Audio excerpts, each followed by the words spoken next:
Halo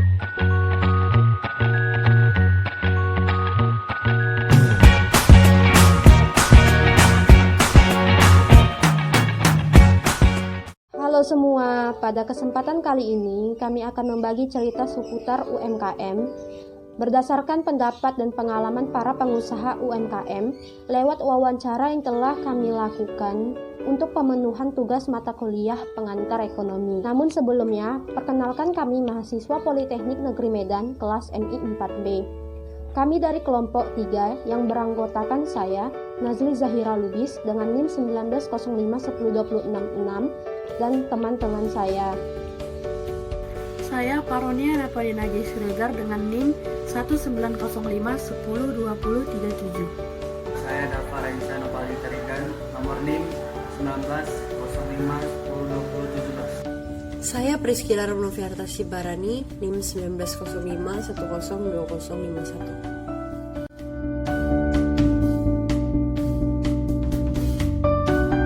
Kami dari kelompok 3 sedang berada di warung bakso Mas Haji untuk mewawancarai pengusaha UMKM dalam rangka pemenuhan tugas pengantar ekonomi. Warung bakso Mas Haji merupakan salah satu usaha UMKM yang ada di Kota Medan. Dengan berfokus pada bidang kuliner yaitu bakso, usaha tersebut telah berdiri sekitar 16 tahun. Pak Sutarjo merupakan pendiri dari usaha ini. Pada video kali ini, Pak Sutarjo akan memberikan dan membagikan pengalaman serta pendapatnya kepada kita semua. Selamat menonton! Perkenalan singkat dulu meliputi nama, usia, nama brand atau nama usaha yang didirikan dan alamat lokasi usahanya. Namaku Sutarjo. Nama usahanya warung bakso Mas Haji. Alamatnya Jalan Amal nomor 13. Usia Bapak sendiri berapa, Pak? Usiaku 43. Tahun berapa menjalankan usaha ini, Pak? Aku menjalankan usaha bakso ini sejak tahun 2005. Udah lama ya, Pak? Ya. Lokasi utamanya memang di Jalan Amal ini, Pak? Lokasi pertama buka di Simpang Limun. Simpang Limun Nah, sekarang dari masih ada? di sini dari tahun 2009. Berarti Awal. ini tinggal satu-satunya di sini? Ya, dulu ya. Apakah sistem penjualan yang diberlakukan hanya secara langsung atau juga memanfaatkan media internet secara online atau Ya. Gojek, Grab? Pakai Grab lah. Ada Grab.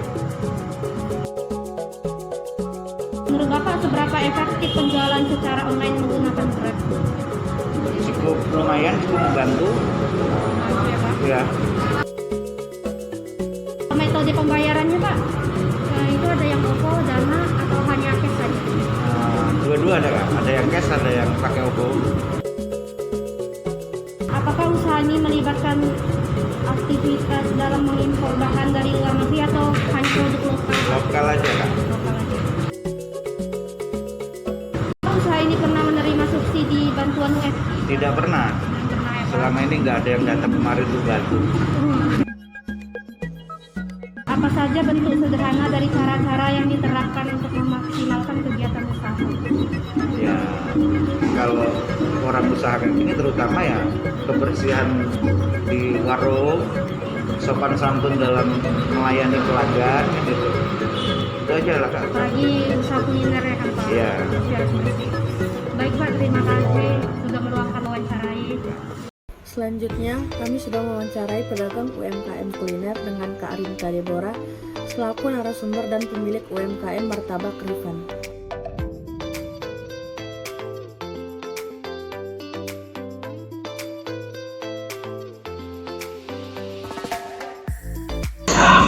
Sebelumnya, terima kasih untuk Kak Rinda Deborah atas waktu kesempatan yang telah kami dapat mewawancarai kakak sebagai pengusaha UMKM.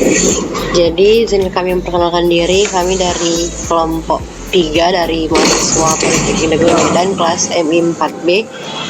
Sebagai pemenuhan tugas kuliah pengantar ekonomi, kami akan memberikan beberapa pertanyaan untuk kakak.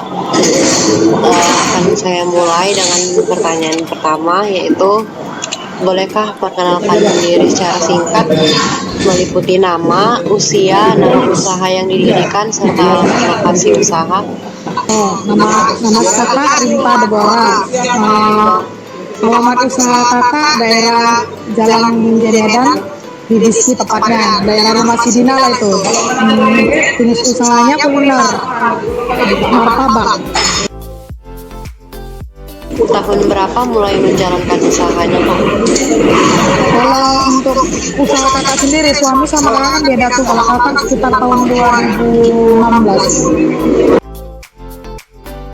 Apakah sistem penjualan yang diberlakukan oleh usaha kakak secara offline saja atau secara langsung, atau juga melalui online seperti dari Grab atau GoFood? Dan kalaupun dengan online juga, media apa yang biasanya digunakan, Pak? Kakak online kadang mau juga ngepost di Instagram, tapi tetap juga kalau kita jualan melalui online pun dia datang ke outlet juga. Terus GrabFood, GoFood kita masuk juga aplikasi. Kalau online kayaknya kakak kurang di online, kakak lebih penjualan kakak lebih tinggi di outlet langsung. Semua bentuk QRIS kita bisa pakai bayar toko, dana, pokoknya yang bisa membayar menggunakan QRIS di outlet bisa bayar. Baik, selanjutnya kami ingin bertanya, apa bentuk peran dukungan dari pemerintah yang pernah diberikan untuk usaha yang sedang kakak jalani? Kemarin lah dana UMKM ya kali ya yang dikasih sama pemerintah. Ini melibatkan aktivitas dalam mengimpor bahan dari luar negeri, mengekspor produk lokal. Enggak, lokal aja semua kita belajar. Apakah UMKM ini sadar dan patuh akan pemenuhan beban tanggung jawab berupa pajak? Kakak kayaknya nggak ada pajak usaha lah. Soalnya kan pendapatannya juga masih di bawah rata-rata kalau kita mendaftarkan apa itu NPWP ya. Jadi belum mendaftar ke situ. Bolehkah kami mengetahui kisaran omset atau penghasilan yang didapat per hari atau per bulan? Ini bersih apa kotor? Kalau bersih mungkin kakak bisa 100.000 satu hari, berarti sebulan sekitar 3 jutaan. Pertanyaan selanjutnya, apa saja bentuk sederhana dari cara-cara yang diterapkan untuk memaksimalkan kegiatan usaha? Cara-cara memaksimalkan usaha, ya pelayanan ke konsumen, kualitas dagangan kita ditingkatkan, itu sih selama ini.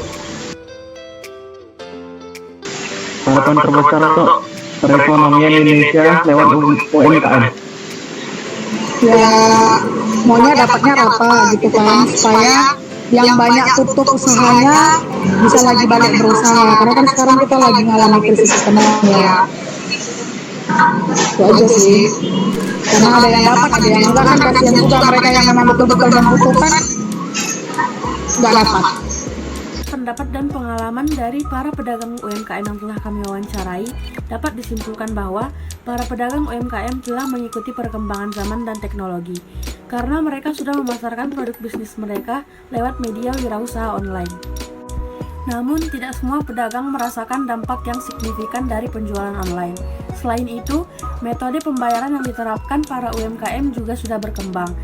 Tidak hanya secara tunai atau cash saja, namun bisa juga menggunakan metode bayar cashless seperti Dana, GoPay, dan lainnya.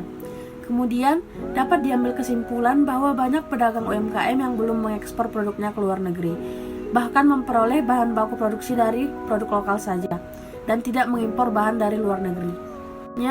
Berdasarkan pengakuan dari dua pengusaha UMKM tersebut, ternyata penyaluran dana subsidi dari pemerintah untuk para pelaku UMKM belum terdistribusikan secara merata. Selanjutnya, pengusaha UMKM tersebut mengaku bahwa usaha yang dimilikinya masihlah usaha kecil, sehingga belum mulai untuk membayar pajak usaha.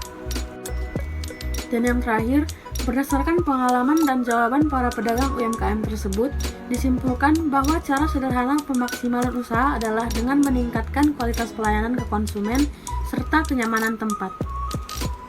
Sekian dari hasil wawancara kami. Terima kasih sudah menonton.